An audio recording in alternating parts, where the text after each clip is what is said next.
കരുതലെടുക്കേണ്ട നിർണായകമായ സമയത്താണ് കോഴിയുടെ നികുതി താഴ്ത്തിക്കൊടുത്തത്. അതുപോലെ തന്നെ ഭാഗാധാരം ഉടമ്പടി പത്രങ്ങൾക്കുള്ള നികുതി താഴ്ത്തിക്കൊടുത്ത 1000 രൂപയിൽ നിന്നുള്ളത് താഴ്ത്തിക്കൊടുക്കുന്നത്. ഇത്തരത്തിൽ സർക്കാർ തന്നെ മുൻകൈ എടുത്തുകൊണ്ട് നികുതി താഴ്ത്തിക്കൊടുക്കുകയാണ് ചെയ്യുന്നത്. ചില നികുതി പിരിക്കാൻ കുടിശ്ശികയുള്ളവർക്ക് സ്റ്റേ കൊടുക്കുന്നു. ഇത്തരത്തിൽ ഒരു വിജിലൻ്റായി ഇരിക്കേണ്ട ഒരു സർക്കാർ ഇത്തരത്തിൽ പ്രവർത്തിക്കുന്നത് തന്നെ ഒരു കെടുകാര്യസ്ഥതയല്ലേ? ഭാഗ ഉടമ്പടിയുടെ കാര്യത്തിൽ 1000 രൂപയും 2% നികുതിയുമെന്ന് തീരുമാനിച്ചത് അത്ര വലിയൊരു കുറവ് വരുത്തിയിട്ടില്ല. യഥാർത്ഥത്തിൽ രജിസ്ട്രേഷനിലെ കുറവ് വിൽപ്പനയിലുണ്ടായ കുറവ് കൊണ്ട് തന്നെയാണ് ഇന്നുണ്ടായിരിക്കുന്നത്. അതോടൊപ്പം തന്നെ കാണേണ്ട പ്രധാനപ്പെട്ട കാര്യം, വസ്തുവിൻ്റെ ഏറ്റവും കുറഞ്ഞ വില നിശ്ചയിച്ചു കൊണ്ടുള്ള നോട്ടിഫിക്കേഷൻ കാലോചിതമായി പുതുക്കിയിട്ടില്ല. കമ്പോള വിലയുമായി അതിനൊട്ടും ബന്ധമില്ലാത്തൊരു സാഹചര്യമുണ്ട്. കമ്പോള വിലയുമായി ഏകദേശമെങ്കിലും യാഥാർത്ഥ്യ ബോധത്തോടു കൂടി അത് പുതുക്കിയാൽ തന്നെ വരുമാനത്തിൽ വൻ വർധനവുണ്ടാകും. അല്ല, ഭാഗ ഉടമ്പടിയുടെ കാര്യത്തിൽ കൊടുത്ത കാരണം സ്വന്തം വസ്തു മക്കൾക്ക് വീതിച്ചു കൊടുക്കുന്നതിൽ അതിന് ഒരു വിൽപ്പനയുടെ അതേ വരുമാനം തന്നെ വേണം എന്ന നിലയിലേക്കൊരു നിലപാടെടുക്കുന്നതിന് സ്വാഭാവികമായി ഗവൺമെൻറ് ചില ബുദ്ധിമുട്ടുകളുണ്ട്. ഈ നടപടി തെറ്റാണെന്നും പറയാൻ പറ്റില്ല. പക്ഷേ താരിഫ് വില ഉയർത്തുന്നതിൽ തടസ്സമൊന്നുമില്ല. Yes, Shri K N Harilal, അങ്ങനെ ഉയർത്തണമായിരുന്നു. ഭൂമിയുടെ വില സംബന്ധിച്ച മൂല്യത്തിൽ വർധനവ് വരുത്തണമായിരുന്നു. കുറേ തെറ്റുകൾ സർക്കാരിൻ്റെ ഭാഗത്തുനിന്ന് പറ്റുന്നുണ്ട് എന്ന് ഫിലിപ്പോസ് തോമസ് തന്നെ ഏതാണ്ട് സമ്മതിക്കുന്നു. പക്ഷേ ഫിലിപ്പോസ് തോമസ് ആദ്യം ചൂണ്ടിക്കാണിച്ചതുപോലെ രാജ്യത്തെ പൊതുവെയുള്ള സാമ്പത്തിക മാന്ദ്യം, ഒപ്പം രൂപയുടെ വിലയിടിവ്, കാലാവസ്ഥ, ഇത്തരം ഘടകങ്ങൾ ഒരു സംസ്ഥാന സർക്കാരിന് അതിജീവിക്കാനാവാത്ത ഘടകങ്ങളാണ്. അത് എത്രത്തോളം നമ്മളെ ബാധിച്ചിട്ടുണ്ട്? നമ്മൾ ഇതുപോലുള്ള ഈ ധനകാര്യം പോലുള്ള കാര്യങ്ങൾ ചർച്ച ചെയ്യുമ്പോൾ യഥാർത്ഥത്തിൽ ഈ രാഷ്ട്രീയമായിട്ടുള്ള നിലപാടുകളിലേക്ക്, കടുത്ത നിലപാടുകളിലേക്ക് പോയി ചർച്ചയുടെ ഗതി തിരിച്ചുവിടാതിരിക്കുന്നതാണ് സംസ്ഥാനത്തിൻ്റെ ദീർഘകാല താല്പര്യങ്ങൾക്ക് ഏറ്റവും നല്ലതാവുക.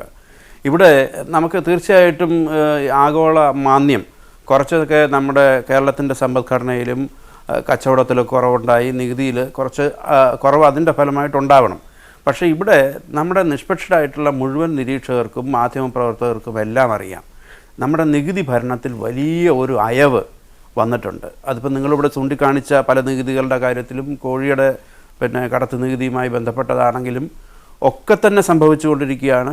അതുപോലെ തന്നെ സ്റ്റേ കൊടുക്കുന്നത് സംബന്ധിച്ച് ഇവിടെ മേരി ടീച്ചർ പറഞ്ഞതുപോലെ ഈ ഞാഞ്ഞൂന് തലപൊക്കുന്ന ഒരവസ്ഥ പല രീതിയിലുമുണ്ട്. ഒരുപാട് ദുഷ്ചെലവുകൾ, ഒരുപാട് എയ്ഡഡ് സ്ഥാപനങ്ങളിൽ ഒരുപാട് പുതിയ കോഴ്സുകളും പോസ്റ്റുകളും അനുവദിക്കുന്നത്, അതുപോലെ തന്നെ വിദേശയാത്ര, വാഹനങ്ങളുടെ സംഭവം, കോർപ്പറേഷനുകളുമായി ബന്ധപ്പെട്ട കാര്യങ്ങൾ, ഇതൊക്കെ നമ്മൾ കണ്ടില്ല എന്ന് രാഷ്ട്രീയത്തിൻ്റെ പേരിൽ നടിച്ചാൽ അത് സംസ്ഥാനത്തെ വളരെ ഗുരുതരമായി ബാധിക്കും.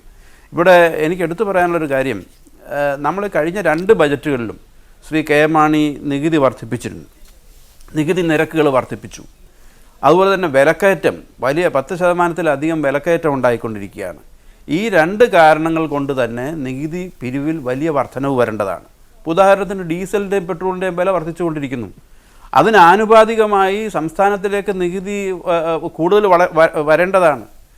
അങ്ങനെയും കൂടെയുള്ള കാര്യങ്ങളുണ്ട്. അപ്പോഴാണ് ഈ 10%-ലായിട്ട് നികുതി വളർച്ച നിൽക്കുന്നത്. ഇതിൻ്റെ കാരണം അടിസ്ഥാനപരമായിട്ട് നമ്മുടെ രാഷ്ട്രീയ രംഗത്തുണ്ടായിരിക്കുന്ന വലിയ പ്രശ്നമാണ്. അതിനിപ്പോൾ പ്രതിപക്ഷത്തെ കുറ്റം പറഞ്ഞിട്ട് കാര്യമുണ്ടെന്ന് എനിക്ക് തോന്നുന്നില്ല. കാരണം ഭരണത്തിന് ഇപ്പോൾ ജനങ്ങൾ തിരഞ്ഞെടുത്തിരിക്കുന്ന ഒരു ഗവൺമെൻറ് ഇവിടെയുണ്ട്. ആ ഗവൺമെൻറ്റിലുള്ള അഭിപ്രായ വ്യത്യാസങ്ങൾ, ഓരോ രാഷ്ട്രീയ പാർട്ടിയിലും രാഷ്ട്രീയ പാർട്ടികൾ തമ്മിലുള്ള അഭിപ്രായ വ്യത്യാസങ്ങൾ ജനങ്ങളുടെ ക്ഷമ കെടുത്തുന്ന രീതിയിൽ വലുതായിക്കൊണ്ടിരിക്കുകയാണ്. അതുപോലെ തന്നെ പ്രധാനപ്പെട്ട രാഷ്ട്രീയ നേതാക്കന്മാർക്കുമൊക്കെ എതിരായി വരുന്ന അഴിമതി ആരോപണങ്ങളൊക്കെ തന്നെ അത് ഉദ്യോഗസ്ഥന്മാരിലും ഉദാസീനതയും അതുപോലെ തന്നെ സമാനമായ താല്പര്യങ്ങളും ഉണ്ടാക്കും.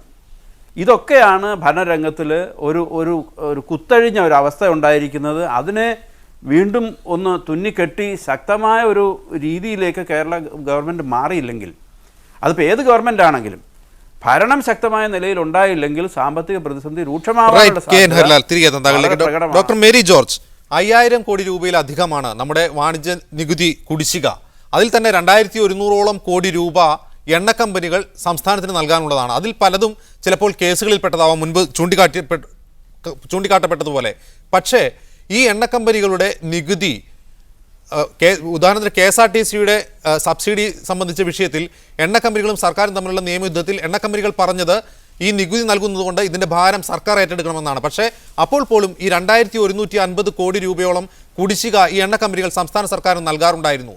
ഈ പറഞ്ഞ വിവാദപരമായ കേസുകളിൽ സംസ്ഥാന സർക്കാർ കാണിക്കുന്ന ശുഷ്കാന്തി, കോടതിയിൽ അത് വാദിച്ചു ജയിക്കാൻ കാണിക്കുന്ന ശുഷ്കാന്തി എണ്ണ കമ്പനികളുടെ നികുതി പിരിക്കുന്ന കാര്യത്തിൽ സംസ്ഥാന സർക്കാർ സ്വീകരിച്ചിരുന്നെങ്കിൽ ഇന്നിപ്പോൾ കേരളം എത്തിപ്പെട്ട ഈ അവസ്ഥയിൽ നിന്ന് ഒരു പരിധിവരെ മറികടക്കാൻ സാധിക്കുമായിരുന്നില്ലേ? തീർച്ചയായിട്ടും സാധിക്കുമായിരുന്നു. ഇപ്പോൾ ഉദാഹരണത്തിന് നമുക്കറിയാം, KSRTCക്ക് കിട്ടേണ്ട പണം പിരിച്ചെടുക്കുന്നതിൽ KSRTC താല്പര്യം കാണിക്കാറില്ല. അതുപോലെ തന്നെയാണ് ഇലക്ട്രിസിറ്റി ബോർഡ്, അതായത് റിലയൻസ് തന്നെ 500 കോടിയോളം കുടിശ്ശിക കൊടുക്കാറുണ്ട് ഇലക്ട്രിസിറ്റി ബോർഡിന്. ഈ പറയപ്പെട്ട സംവിധാനങ്ങളൊക്കെ ഗവൺമെൻറ്റിൻ്റെ സബ്സിഡി വാങ്ങിച്ച് അനുദിന ചെലവുകൾ നടത്തുന്ന സംവിധാനങ്ങളാണ്.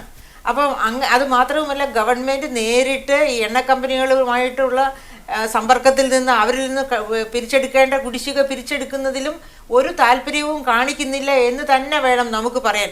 അതിപ്പോൾ ഈ ഗവൺമെൻറ് എന്നില്ല, ഇതിന് മുൻപുള്ള ഗവൺമെൻറ്റുകൾ, എല്ലാ ഗവൺമെൻറ്റുകളും ഇത്തരം കാര്യങ്ങളിലൊക്കെ ഒരേപോലെയാണ് പെരുമാറുന്നത്. എനിക്കിവിടെ അത്യാവശ്യമായിട്ട് പറയാനുള്ള വേറൊരു കാര്യമാണ്. സാധാരണ തുടക്കത്തിൽ തന്നെ താങ്കൾ തന്നെ പറഞ്ഞതുപോലെ, അതായത് നികുതി ഇതര വരുമാനങ്ങൾ വർദ്ധിപ്പിക്കുക, ഫീസുകളൊക്കെ വർദ്ധിപ്പിച്ചുകൊണ്ട് ജനങ്ങളുടെ മേൽ വീണ്ടും ഭാരം വരുത്തി വെക്കണം എന്നൊരു ധ്വനി താങ്കളുടെ ആരംഭത്തിലെ സംസാരത്തിലുണ്ടായിരുന്നു. അക്കാര്യത്തെപ്പറ്റി എനിക്ക് ഒരു കാര്യം പറയാനുണ്ട്. അതായത് അതായത് ഇപ്പോൾ ഓൾ ഇന്ത്യ തലത്തിൽ തന്നെ നികുതി ഇതര വരുമാനം, നമ്മുടെ വരുമാനത്തിൻ്റെ ഒരു പ്രധാനപ്പെട്ട സോഴ്സാണ് നികുതി ഇതര വരുമാനം, നികുതി വരുമാനം പോലെ തന്നെ.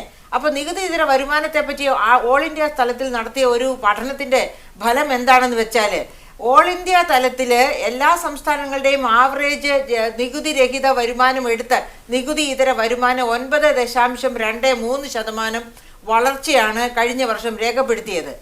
അത് കേരളത്തിൻ്റേത് 6.82% വളർച്ച രേഖപ്പെടുത്തിയത്. മാത്രവുമല്ല, ഏറ്റവും നന്നായിട്ട് നികുതി ഇതര വരുമാനം പിരിക്കുന്ന സംസ്ഥാനമാണ് ആന്ധ്രാപ്രദേശ്. ആന്ധ്രാപ്രദേശിൽ അതിൻ്റെ വളർച്ച 12.12% അപ്പോൾ കേരളത്തിൽ വെറും 6% നിൽക്കുന്നു. ആന്ധ്രാപ്രദേശിൽ ഈ രണ്ട് സംസ്ഥാനങ്ങളുടെയും പെർ ക്യാപിറ്റ ഇൻകവും കൂടി ഞാൻ പറയാം. ആന്ധ്രയുടെ പെർ ക്യാപിറ്റ ഇൻകം 63,500 രൂപയോളമാണ്. കേരളത്തിൻ്റേത് 93,550 രൂപയോളമാണ് കേരളത്തിന്. അപ്പോൾ പെർ ക്യാപിറ്റ ഇൻകത്തിലൊക്കെ പ്രകടമായ വ്യത്യാസം ഉണ്ടായിരിക്കുന്നു. മാത്രവുമല്ല, ഓൾ ഇന്ത്യ ഉപഭോഗത്തിൻ്റെ 15% മുതൽ 20% വരെ കേരളത്തിലാണ്. 2.25% പോപ്പുലേഷനെ കേരളത്തിലുള്ളൂ ഇന്ത്യയുടെ. എന്നിട്ട് നടക്കുന്നത്. അപ്പോൾ ഇങ്ങനെയുള്ള ഒരു സാഹചര്യത്തിൽ നമുക്ക് വിൽപ്പന നികുതി കിട്ടുന്നില്ല, പിരിച്ചെടുക്കുന്നില്ല എന്നുള്ളത് പോട്ടെ, അതിൽ ഒരുപാട് പിഴവുകളുണ്ട് എന്നുള്ളത് പോട്ടെ, നികുതി ഇതര വരുമാനം എന്ന് പറയുമ്പോൾ നമുക്ക് ഒരു ഒറ്റ കാര്യം, ഒരു ഉദാഹരണം മാത്രം ഞാൻ പറയട്ടെ. ഗവൺമെൻറ് മെഡിക്കൽ കോളേജുകളിൽ, അതായത് നമ്മുടെ മുഹമ്മദ് കമ്മിറ്റി 3 ലക്ഷം രൂപയാണ് ഒരു വർഷം ഒരു മെഡിക്കൽ വിദ്യാർത്ഥിക്ക് ഫീസായിട്ട് ഫിക്സ് ചെയ്തത്. ഗവൺമെൻറ് മെഡിക്കൽ കോളേജുകളിൽ 25,000 രൂപയാണ് ഒരു വർഷം മേടിക്കുന്നത്. എന്ന് വച്ചാൽ ഗവൺമെൻറ് മെഡിക്കൽ കോളേജുകളിലെ ഒരു വർഷം ഒരു വിദ്യാർത്ഥി 2,70,75,000 രൂപയാണ് സബ്സിഡി ആയിട്ട് എൻജോയ് ചെയ്തുകൊണ്ടിരിക്കുന്നത്. അങ്ങനെ പഠിച്ചിറങ്ങുന്ന വിദ്യാർത്ഥികൾ പോലും കേരളത്തിൽ തൊഴിൽ ചെയ്യുന്നില്ല. അവർ ഗ്രീനർ പാസ്റ്റേഴ്സ് തേടി മറ്റു രാജ്യങ്ങളിലേക്കോ അല്ലെങ്കിൽ പ്രൈവറ്റ് സെക്ടറിലോ പോവുകയാണ്. ഗവൺമെന്റ് വളരെ വ്യക്തമാണ്. ശ്രീ ഫിലിപ്പോസ് തോമസ്, ഒരു ഭാഗത്ത് 15,000-ലേറെ പുതിയ തസ്തികകൾ സൃഷ്ടിച്ചു, മന്ത്രിമാരുടെ എണ്ണം കൂടി, മന്ത്രിമാരുടെ സ്റ്റാഫിൽ അംഗങ്ങൾ കൂടി, ഭരണപരമായ ധൂർത്ത് ഒരു ഭാഗത്ത് തുടരുന്നു. ഇപ്പോൾ അത് നിയന്ത്രിക്കുമെന്നൊക്കെ പറയുന്നുണ്ടെങ്കിലും അത് എത്രത്തോളം ആകും എന്നത് കാര്യത്തിൽ സംശയമുണ്ട്. അപ്പോഴും ഇന്നലെ മന്ത്രിസഭാ യോഗത്തിന് ശേഷം മന്ത്രി പറയുന്നത് ക്ഷേമ ഫണ്ടുകൾക്ക് 26 കോടി, വിപണിയിലെ ഇടപെടലിന് 26 കോടി, വിപണിയിലെ ഇടപെടലിന് 86 കോടി, KSEBക്ക് നീക്കിവെച്ചത്, KSRTCക്ക് നീക്കിവെച്ചത്, ദുരിതാശ്വാസ നിധി 33 കോടി, എൻഡോസൾഫാൻ പുനരധിവാസം 40 കോടി തുടങ്ങിയ ക്ഷേമ പദ്ധതികളുടേത് ഉൾപ്പെടെയുള്ള കണക്കുകൾ പറഞ്ഞ് അതാണ് അധിക ചെലവ് വരാൻ കാരണം എന്ന് അറിഞ്ഞോ അറിയാതെയോ ധ്വനിപ്പിക്കുകയാണ് മന്ത്രി ചെയ്യുന്നത്. അപ്പോഴും ഭരണപരമായ ധൂർത്ത് പറയപ്പെടാതെ പോകുന്നു.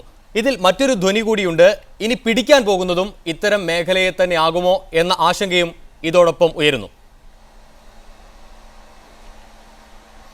കേരളത്തെ പോലെ ഒരു സംസ്ഥാനത്ത് ക്ഷേമ പദ്ധതികൾക്ക് വെട്ടിക്കുറയ്ക്കൽ സാധിക്കത്തില്ല.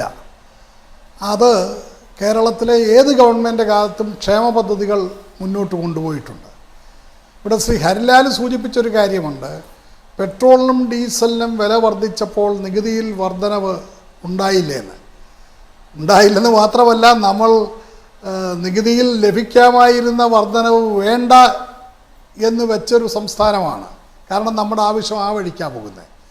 ഡോക്ടർ മേരി ജോർജ് സൂചിപ്പിച്ചത് നികുതി ഇതര വരുമാനത്തിൽ വർധനവുണ്ടാക്കാൻ സാധ്യതയുണ്ട്. തീർച്ചയായും ധനകാര്യമന്ത്രി ഇപ്പോൾ അത്തരത്തിലൊരു അന്വേഷണം തുടങ്ങിയിട്ടുണ്ട്. നമുക്ക് ധാരാളം മേഖലകൾ അങ്ങനെ കണ്ടെത്താൻ സാധിക്കും. ആ മേഖലകളിൽ നിന്ന് പണം കിട്ടാനുള്ള പരിശ്രമം ഉണ്ടാകും. പക്ഷെ ചിലതിലൊക്കെ എതിർപ്പും വരുന്നുണ്ടാകും. ഇപ്പോൾ ഒരു കാറ് വാങ്ങിച്ചത് കൊണ്ടോ അല്ലെങ്കിൽ അതുപോലെ ഒരു നടപടിയെടുത്തത് കൊണ്ടോ മാത്രം ഉള്ളൊരു പ്രതിസന്ധി അല്ല നമ്മുടേത്.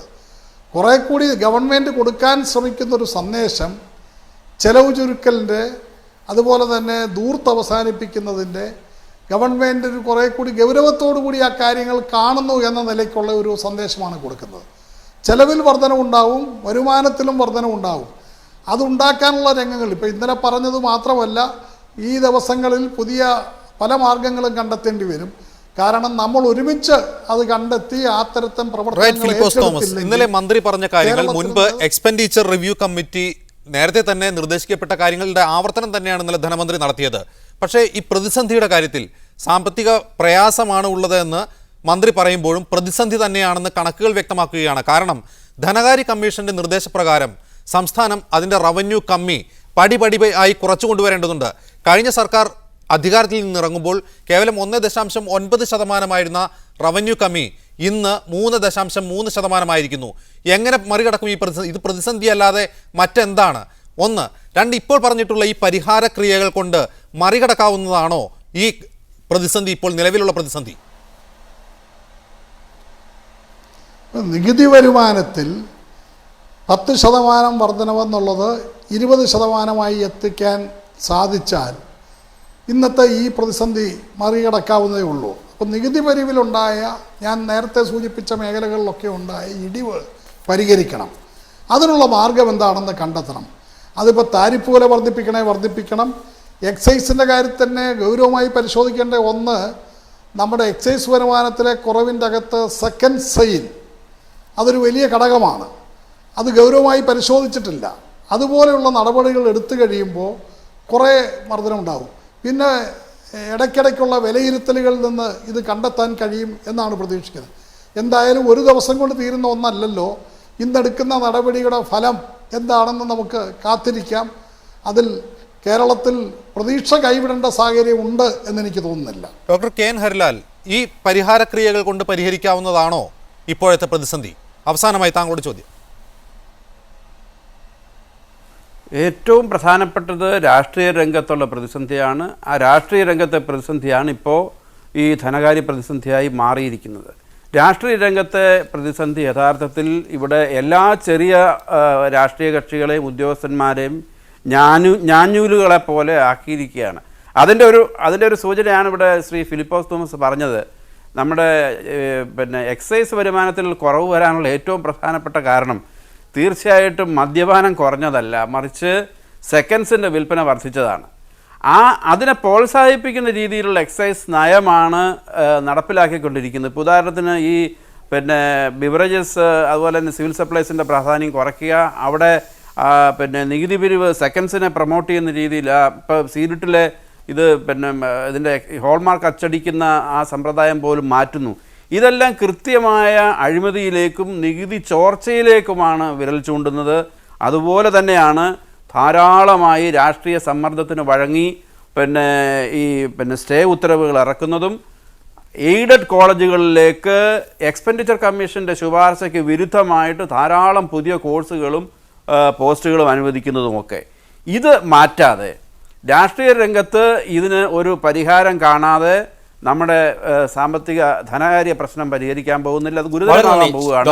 നിങ്ങളുടെ തന്നെ സാമ്പത്തിക പ്രതിസന്ധിയേക്കാൾ കൂടുതൽ രാഷ്ട്രീയ പ്രതിസന്ധിയാണ് എന്ന് കെ എൻ ഹരിലാൽ വീണ്ടും ഊന്നി പറയുന്നു. വളരെ നന്ദി ശ്രീ കെ എൻ ഹരിലാൽ. ഒപ്പം doctor Mary George, Philipose Thomas ഈ ചർച്ചയിൽ